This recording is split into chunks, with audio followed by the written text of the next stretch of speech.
Maxime? Ouais. C'est quoi l'activité? Boire du café. Non, c'est pas. Non, c'est pas. Je sais pas, il y a quoi? Blopens, on a déjà fait. Est-ce qu'on a fait pochoir? Les pochoirs, très nul comme activité. Ouais, c'est pas ouf. Ah, la feuille à 4. Eh, venez, on fait une feuille à 4. Il y a un truc, mais c'est compliqué. C'est-à-dire Je la trouve même pas tellement. Ah ouais, non, mais là, non, c'est fini. un docteur Maboul. Ouais. Ça va être long. Hein. Bah, moi, c'est que j'y connais pas grand chose. Je sais situer la vésicule biliaire et le pancréas, mais c'est tout. Est-ce qu'il y a la vésicule biliaire dans le docteur Maboul? Bah, je sais pas. Il faudrait qu'on ait un expert dans ce domaine. Messieurs, Bah, génial. bonjour. Comment ça va? Ça va bien? Ça va et vous? Très bien. T'es apparu vraiment super vite. C'est incroyable. Quel est ton domaine d'expertise, Ilias? Alors moi je suis médecin anatomopathologiste. Je sais pas si Jamais vous savez entendu ce que ça. c'est. Anatomopathologiste. Anatomopathologiste. Donc il y a anatomie déjà? Mon métier en fait c'est diagnostiquer les maladies en analysant des prélèvements qui sont faits sur des patients au microscope. Ok. Par exemple quelqu'un qui a une tumeur, genre au sein, on va lui faire un tout petit prélèvement de la tumeur, c'est ce qu'on appelle une biopsie. Et je vais regarder ça au microscope pour dire ce que c'est exactement. Comment on l'appelle lui? Je sais pas. Bah Qui est Sylvain patient? du coup. Je vérifie qu'il est toujours vivant.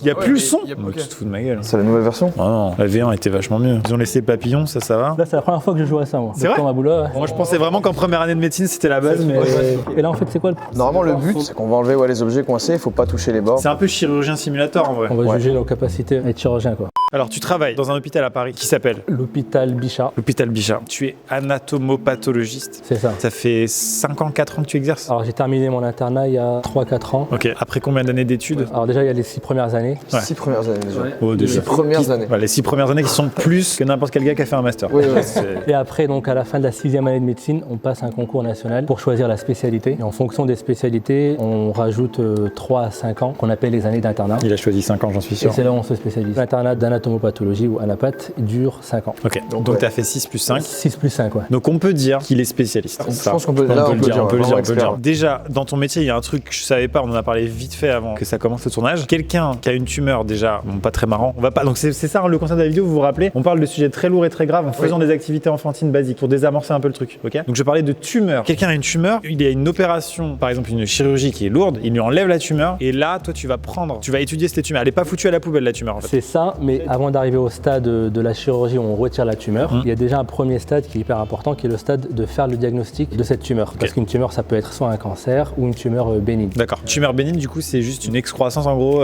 Tumeurs bénignes, c'est par opposition en fait aux tumeurs malignes qui sont les cancers. C'est ces tumeurs qui n'ont pas la capacité de proliférer de manière illimitée, de se propager à l'ensemble de l'organisme. Mais ça peut être Et- quand même très gros, même si c'est bénin. Ouais, le caractère bénin ne veut pas forcément dire que c'est une tumeur qui ne peut pas entraîner la mort du patient ou qui ne peut pas D'accord. avoir des complications très graves. C'est composé de quoi une tumeur? Déjà, le corps humain, il est composé de cellules. On a à peu près, je crois, entre 10 000 et 100 000 milliards de cellules.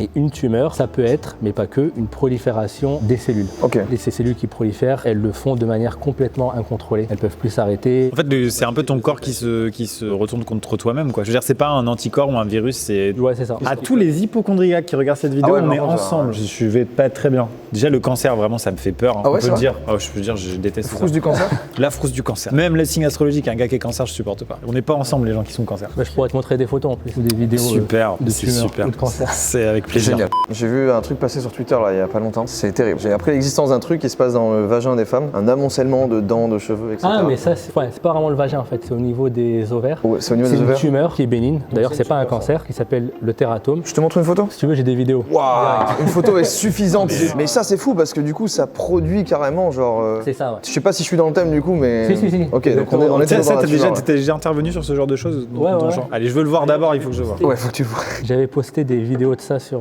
Parce que Elias a un TikTok aussi. et une chaîne YouTube. C'est là, Ouais, c'est voilà. là que la prod est forte, c'est qu'ils arrivent à trouver un médecin qui a un TikTok. C'est génial. Génial ça. Dans T'es pour toi, t'as un mec, t'as une danse géniale et tout. Et là tu passes et t'as Elias qui dit regardez ce qu'on trouve à côté des ovaires. Je vais vous montrer par contre, faut pas être trop sensible. Hein. Ah ouais, vraiment c'est. Il y a 1 million de personnes sur ton TikTok, mais faut pas être trop sensible. Ah ouais, je sais pas, tu m'as dit que t'étais hypochondriaque. Ah, mais ça veut pas dire sensible. Je vais peut-être tomber par terre. Je la cherche hein, parce que j'ai tellement de. Ah ouais, non, mais tumeurs, t'inquiète. Ah voilà. Galerie, elle doit être pourrie ta galerie photo. Non, non, mais c'est ouf. Hein. Ah ouais, toi, entre les photos de vacances, il y a Ah ouais, des ok. dingueries. Je sais pas si on va l'afficher, ça va être démonétisé, c'est sûr. Donc ça, c'était au niveau de l'ovaire. Et comme tu vois, en fait, à l'intérieur, il y a des cheveux. On peut pas montrer, je sais pas. Hein. C'est un animal mort, Un ça. gros warning. Il y a là. tu peux trouver des dents. Ouais, des dents. Ça génère ça en fait. C'est. Attends, quoi? Tu es en train de comprendre l'atrocité du truc là. Ouais. C'est des cellules qui vont donner après l'ovocyte et une partie donc du futur petit bébé. Et c'est des cellules qui ont la capacité intrinsèque de pouvoir se différencier vers tous les types cellulaires. Alors, parce que depuis tout à l'heure, vous me dites, il y a un truc dans les ovaires. Moi, je me dis, peut-être il y a des poids poil pubien qui rentre, qui s'amoncelle. pas Non, des c'est poils une incarnés. cellule qui crée une sorte de monstre. C'est ça, ouais. Et d'ailleurs, le mot tératome, ça vient de teratoma, qui veut dire monstre, tumeur monstrueuse. Parmi les trucs assez ouf de cette tumeur, c'est qu'on peut avoir des morceaux de cerveau qui se développent dans la tumeur. Ah, Quoi, ouais. c'est une dinguerie ça. Ouais, des tout petits morceaux de cerveau. Parfois, en fait, on les voit pas à l'œil nu, mais on les voit au microscope. Est-ce que le truc se réveille des Cérébral. fois et tu lui parles? Tu dois vraiment être comme ça en mode. Très bel usage de... Merci. Et après, le corps peut donc réagir contre ces petits morceaux de cerveau qui se sont développés et les reconnaître comme en fait une menace ou un corps étranger. Et le corps développe des anticorps contre ça. Mais ces anticorps, ils peuvent aussi reconnaître des vraies parties de cerveau et attaquer des parties du cerveau de la personne. Aïe, aïe, aïe. Et t'as des personnes, en fait, on leur découvre un tératome parce qu'elles commencent à devenir folles. Quoi? Mais c'est ouf. Donc le corps, clairement, il détecte un morceau de cerveau au mauvais endroit et du coup il C'est ça. l'attaque, donc il est archi intelligent le corps déjà. Ah, bah oui. Ouais, de ouf. Sauf que forcément, il en met partout, donc ça attaque aussi le cerveau. Et est-ce que quand on lui enlève le stératome, le corps se dit c'est bon? Ouais, après c'est bon, on guérit aussi les symptômes psychiatriques. Je te retrouve la photo que j'ai vue parce qu'il y avait les dents. Voilà. Mais frère, mais mec, mais on peut pas afficher ça. Non, on peut pas afficher ça. Bah ça, moi je l'affiche en tout cas sur ma chaîne. Ok, mettez votre main sur ma main. On va l'afficher dans 3, Non, 2, non. 1, maintenant. J'espère que c'était un peu flouté. On l'enlève, enlevez votre main. Je me suis dit, après en ayant vu ça, probablement, après moi je suis très science-fiction et tout, donc je me dis peut-être, mais tu sais, si ça génère des dents, est-ce qu'on peut pas créer des appareils dentaires en générant des tératomes? À cultiver des dents. Ouais, ou des cheveux. Pourquoi ça crée des dents et des cheveux, genre? Pourquoi ça crée pas des pancréas? C'est possible. En fait, dans le tératome, une fois qu'on regarde au microscope, on arrive à retrouver de la peau, enfin on peut retrouver quasiment tout. Et d'un point de vue génétique, c'est des cellules du propriétaire. Du propriétaire, exactement. Il manque C'est ça. l'autre moitié quoi quand même. Bon, c'est pas le sujet, on n'avait pas parlé de tératome, ça Non rend- mais voilà, c'était une belle entrée en Mais matière. bravo d'avoir abordé ce sujet-là. C'est parmi les trucs les plus ouf que j'ai eu. T'as commencé par le truc le plus ouf. D'un point de vue watch time, c'est pas bon. Je pense que c'est les trucs les plus ouf pour Ilias, mais il va sortir d'autres choses, on va dire. Pour nous, c'est les trucs les plus ouf. Ah mais ouais, je peux vous montrer Ouais, encore ouais, plus, je pense que... encore plus dingue.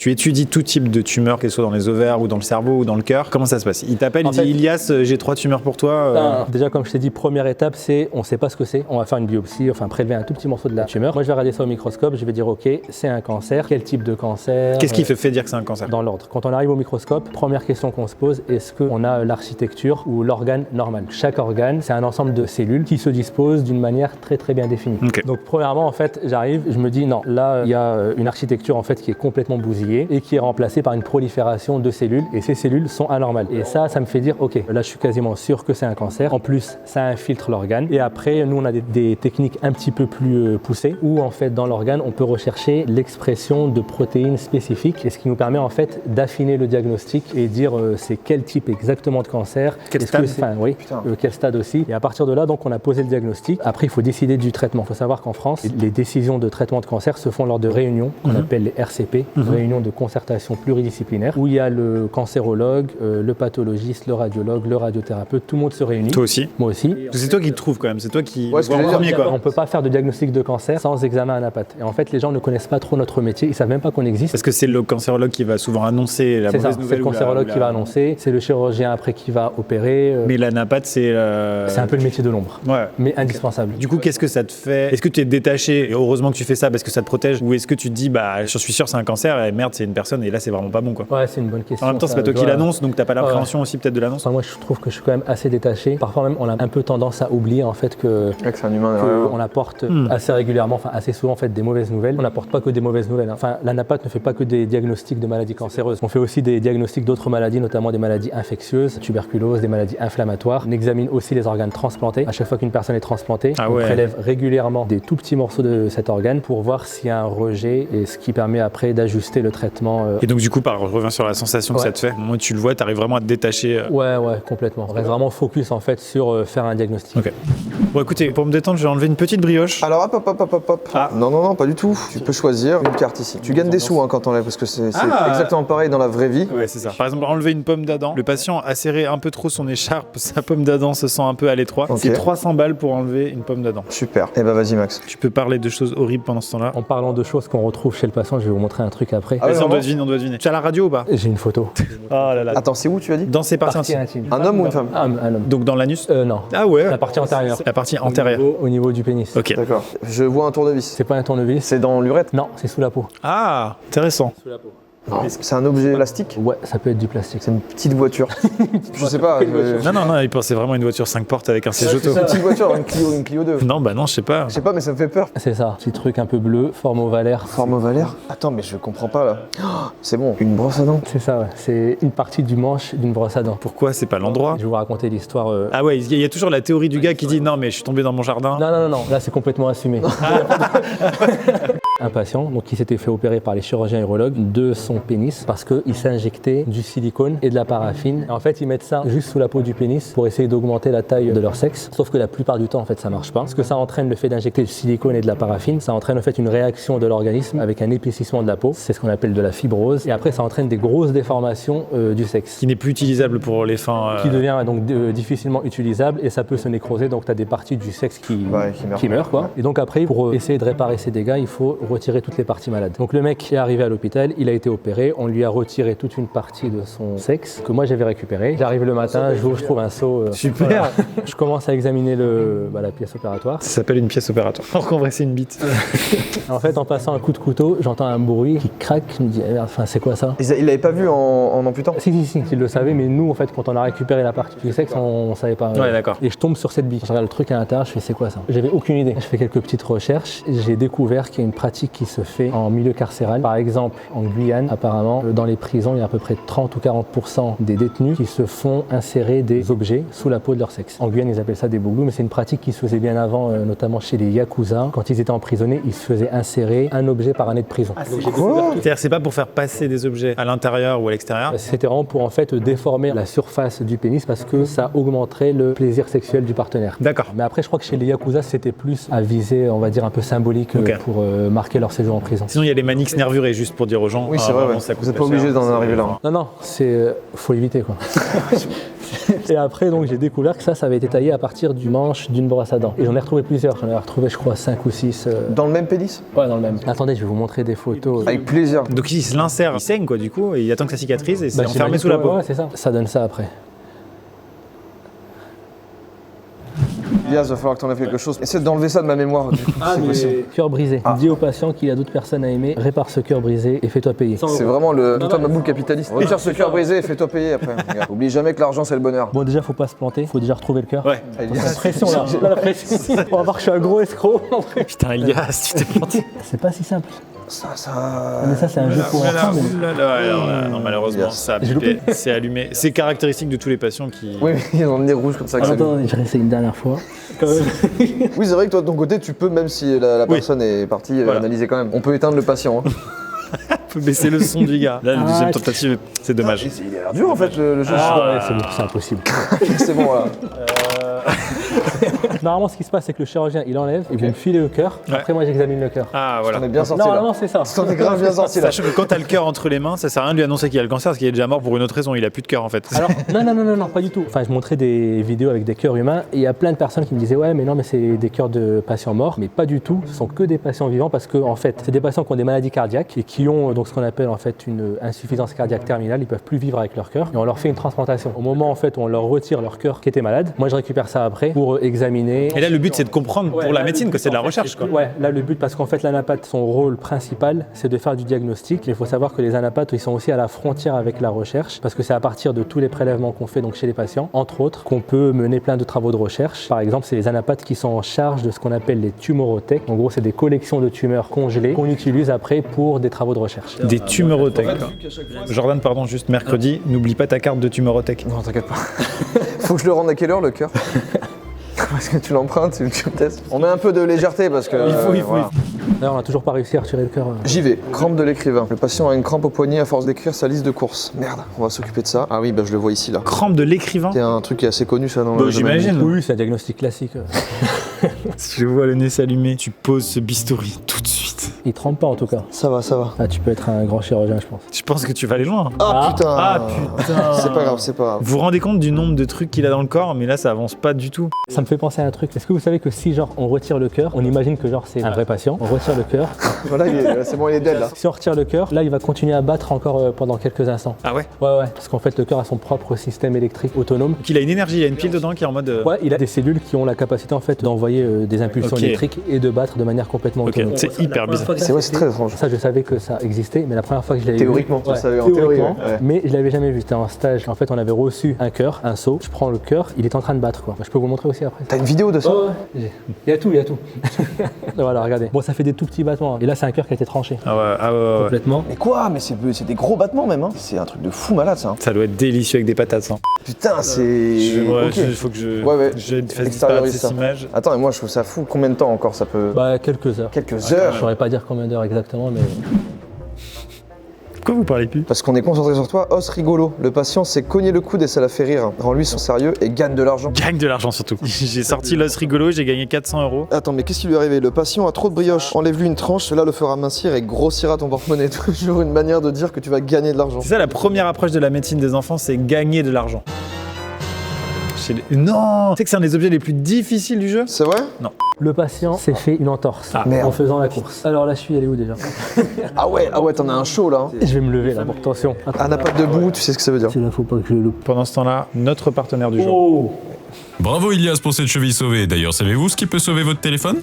Renforcez votre téléphone et rendez-le bien plus stylé grâce aux nouvelles collections Rhino Shield, à savoir Haribo, les princesses Disney ou le crossover entre Naruto et Hello Kitty. D'autres designs sont toujours disponibles comme pour One Piece ou la NASA. Et si vous en avez marre des espions du dimanche dans les transports en commun, sécurisez votre écran avec cette nouvelle protection anti-espion. Vous disposez de moins 10% sur tout le site pendant 48 heures avec le code TERRATOM. Bonne fin de vidéo. Je sais pas comment il a réussi à rentrer ça le type. Waouh! Hop là. Là, je vais l'envoyer en analyse à l'appât. On va regarder ça au microscope. C'est pas une tumeur déjà. Une coque avec des cheveux et des dents. Ah, c'est l'enfer, j'ai plus envie de la toucher. Mon côté hypochondriaque me fait un peu mal, mais je suis En fait, c'est pas du tout le genre de sujet sur lequel je cliquerai sur YouTube parce que je me dis ça va être anxiogène. Je vais lancer une vidéo, je vais dire je vais ressortir la vidéo, je vais avoir peur d'avoir la maladie dont tu parles dans la vidéo. Alors que non, parce que du coup tu. Je me focalise pas que sur la maladie. J'intègre ça vraiment dans l'histoire du malade. En général, dans les vidéos YouTube, je commence au début par raconter l'histoire du malade. Il y a un patient qui avait une douleur au ventre, il est arrivé à l'hôpital, on a diagnostiqué que c'était une appendicite, on lui a retiré l'appendice, on rentre dans ce qu'on appelle la salle de macroscopie, là où je dissèque les organes, et je montre l'appendice du patient, on l'examine à l'œil nu, et après je fais des prélèvements qu'on regarde au microscope. Parce que juste une appendicite, tu peux découvrir des choses supplémentaires ou... Ouais, bien sûr, c'est-à-dire que les appendicites, la quasi-totalité des cas, en fait, tu découvres juste des lésions inflammatoires, mais de temps en temps, une tumeur peut se révéler par des symptômes d'appendicite. Tout est une question de nécrose entre guillemets. Si jamais ton appendice il est Complètement mort.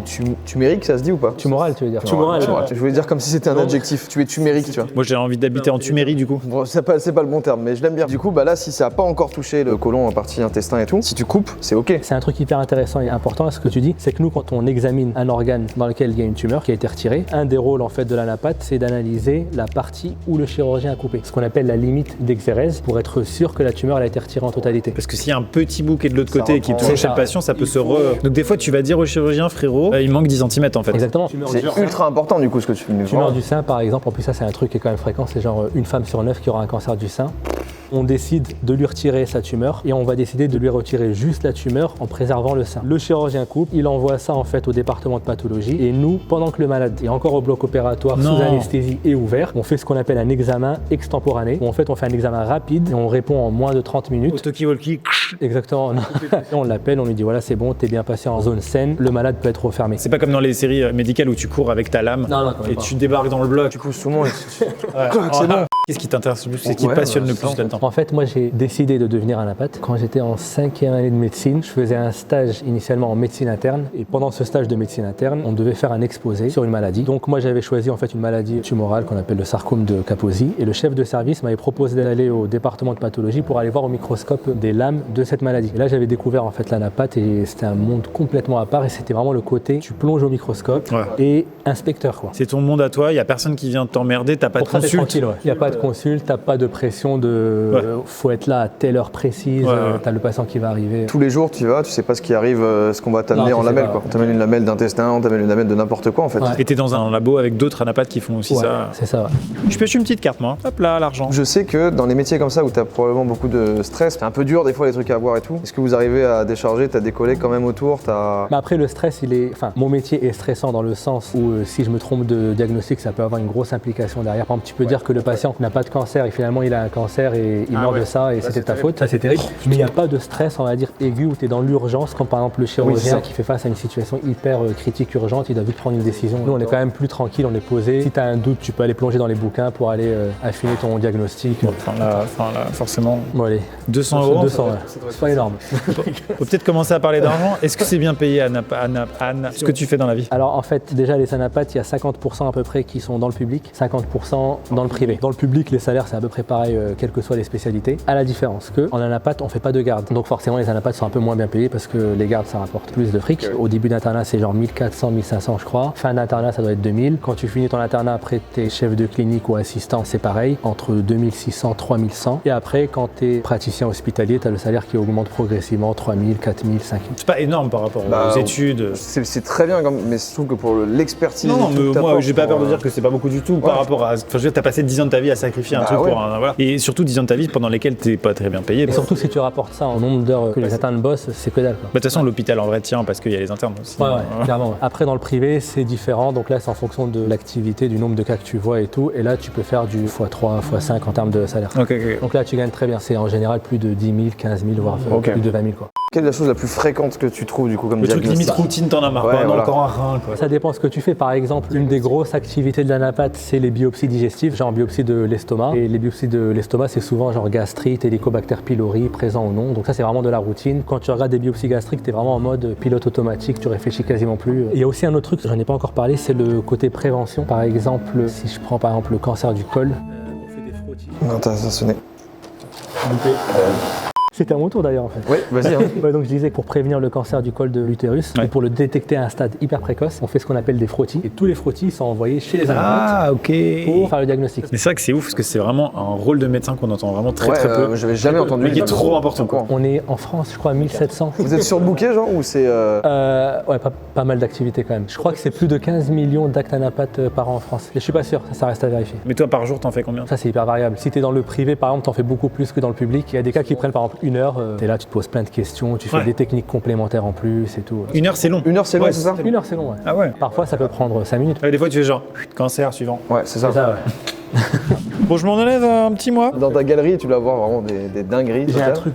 Ah ouais, vas-y, fais péter un peu. Une des plus grosses tumeurs que j'avais vues. Tératome, t'en as fait qu'un seul. Ah non, j'en ai vu plein. Ah, t'en as vu plein. C'est un Ah ouais, truc. c'est fréquent vraiment. Ah ouais, c'est limite, c'est la routine quoi. Et c'est ouf ça. Mais ils sont pas tous comme tu l'as montré. Il faudrait que je retrouve une vidéo où j'avais trouvé une dent dans un tératome, mais Non. une dent hyper bien formée. Ah ouais. C'est vraiment une dent nickel. Limite, tu l'as dit, je me dis, je la garde, la petite souris, elle va me régale quoi.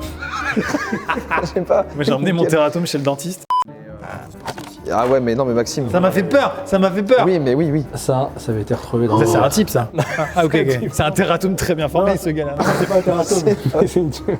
Attends, c'est quoi? Mais attends, mais c'est une dinguerie. Qu'est-ce que c'est? Mais C'était comment où, ça peut sortir d'un corps ça? Dans le ventre, c'est parti de l'ovaire. Elle pensait qu'elle était enceinte? Non mais t'en as qui pensent en fait qu'ils prennent juste du poids. Non mais là c'est. Ça c'était énorme. Bah, son ventre il devait être bien distendu. Je crois qu'une des plus grosses tumeurs qui avait été retirée de l'ovaire, je crois que c'était un truc du style 100 kilos. Et il y a quoi dedans genre? Après tu Où l'ouvres? il y a quoi dedans? Bah je vais vous montrer. Oh la vache. Donc à l'intérieur, regardez. Et dedans en fait il y a une enceinte Bluetooth. Putain de merde, Ah, voilà. Putain de merde, je m'attendais à ça. Je m'attendais à un truc rassurant moi. Oh la vache. Mais lol. Vous pouvez pas dans les pains. Non. Ça m'a mis très mal ça. D'ailleurs, en fait, le kyste est bordé par des cellules et ces cellules-là sécrètent ce qu'on retrouve donc à l'intérieur de la. Super. C'est terrible. Mais une tumeur comme ça, j'envoie le négociateur du GIGN pour lui parler. On finit de guérir pour finir cet Je épisode. t'en fais un de Vas-y, speed, regarde, vas-y. juste pour vous montrer un petit peu. Voilà. Je suis allé un C'était peu quoi? trop vite. Il a un seau dans le genou. C'est bon, ça va mieux. Putain, là t'étais confiant, tu vois. Je pense que c'est la confiance qui fait la différence. Ouais, non, c'est pas ça. Vas-y, Elias, fais-toi plaisir un peu. Le patient a fait un vœu, peux-tu l'exaucer, sors-le vite, mais gare à ne pas le casser en deux. Ah ouais, c'est le truc du poulet là. Il a 18 objets dans le corps, il est au bloc opératoire, ils lui prennent encore la température. Oui, c'est vrai, ils lui prennent la température. Ouais. Au cas où il y a. Genre au cas où. Et en plus des. Vous avez rien vu. En plus du loft de 100 mètres carrés que vous avez dans le genou, bah vous avez 38. C'est à surveiller, prenez un doliprane quand même. Bon, loupé. Monsieur, vous êtes mort. Écoute, c'est pas grave. Ok, Yes, bien let's joué. go. Allez, fais-toi le crayon là, je sens que ça t'a frustré. Le crayon, je vais le faire, je vais m'en occuper. Ah, il est super chiant le crayon. Putain, j'en ai marre, le crayon il est impossible à faire. Bon là t'es parti pour une longue carrière, il va y avoir des avancées technologiques et tout. Peut-être que les grossissements ne sera pas 400 mais 10 000. Non, ça c'est déjà possible avec la microscopie Ah, ok, c'est électronique, déjà on possible. peut aller à des grossissements énormes. C'est pas, enfin je veux dire, ça n'a pas d'intérêt en fait dans la routine. Ouais, en fait. On est en train de scier le patient. Le patient est mort. C'est bon, je l'ai. Bon, juste, tous fort. Bon, parfait. Super. J'envoie ça en analyse. Merci. Est-ce que c'est numérique? Est-ce que c'est numérique? J'ai une question simple tout à l'heure, on va finir là-dessus, c'est est-ce que ça pue des fois? Mais ça, c'est une question qui revient énormément. Tout le monde me pose la question, ça sent quoi? En fait, une fois que l'organe est retiré, pour pouvoir le conserver, on le fixe dans du formol. Donc du coup, ça sent le formol. Et ça sent quoi le formol? Ça sent le pancréas. On évite de le sentir parce que c'est toxique. En fait, on D'accord. a un système d'aspiration et tout dans les labos. T'as des hottes et tout. Ouais, c'est ça. Par contre, il y a des tumeurs qui sentent hyper mauvais, genre le tératome. Une fois que tu l'ouvres, t'as plein de sébum à l'intérieur. Mais ça, on y revient constamment. Ce qu'il y a de plus dégueulasse sur Terre, c'est le tératome. C'est le nom d'un parc d'attractions en plus. Mais bien sûr! Tératome, tu sais, t'arrives, tu payes ta Achetez place, vos 5 tickets, euros et bien tout. sûr. On devrait faire une exposition. Et ça, ce serait un truc de ouf par contre, une exposition dans du formol. de Oh trucs, l'enfer sur Terre, vous avez des idées de merde, je m'en vais. Non, Ça existe, il y avait le... Ça existe? Ouais, à la fac de médecine de... c'est absolument horrible. Mais parce que je trouve ça fascinant moi en fait, parce que si c'est étudié, peut-être que à terme on arrivera à dire bah, on peut générer des dents, on peut générer des Ouais, cheveux, on peut cultiver des bouts de cerveau. Oh là là. Tu leur mets des impulsions électriques à ces petits bouts de cerveau et le tératome il dit bonjour. C'est dingue moi je trouve. C'est terrifiant. Merci Ah, beaucoup trop, Elias. trop merci, intéressant. merci. Elias. Bah, Et merci du coup, à vous. si t'as une dernière chose à montrer, Ça, c'est pas mal, allez. On va terminer sur un petit message de prévention. C'est un tératome mais qui fume. il y a un mec, Avec un énorme bédo. ça me fait vraiment rire. Voilà. Ça, c'est un poumon, mais qui a été tranché. Donc là, c'est le poumon normal. Là, on peut voir les petites bronches. qui Il est rentrent normal dans le poumon. celui-là? Il a fait le débarquement en Non, Normandie, non, lui, alors déjà, la couleur, en fait, il est noir, mais c'est aussi dû à la technique, à la fixation au formol et tout. Et toute la partie blanche au-dessus, là, ça, c'est la tumeur. Donc, énorme cancer. J'aurais dit Énorme l'inverse, du cancer. coup. Ouais, ça peut être blanc, ça peut avoir d'autres couleurs. Hein. Genre dans le rein, la plupart des tumeurs, elles ont une couleur jaune. Ok. Arrêtez de fumer, c'est pas mal. Merci d'avoir regardé cette vidéo jusqu'au bout. Merci beaucoup. Merci Elias. Merci. En vrai, t'as un planning ultra serré, là tu repars. Là, je repars bosser. Direct. À Paris, ouais. Et ben merci à tous et on se retrouve le mois prochain pour une nouvelle vidéo dès que t'es zoom. Au Merci, mois les gars. prochain. Au Salut. mois prochain. Au mois prochain. Au revoir. Décapter les zooms, tu l'as compris, c'est décapter les zooms. Des gens se mettraient ça dans l'urètre. Hein. Avec plaisir.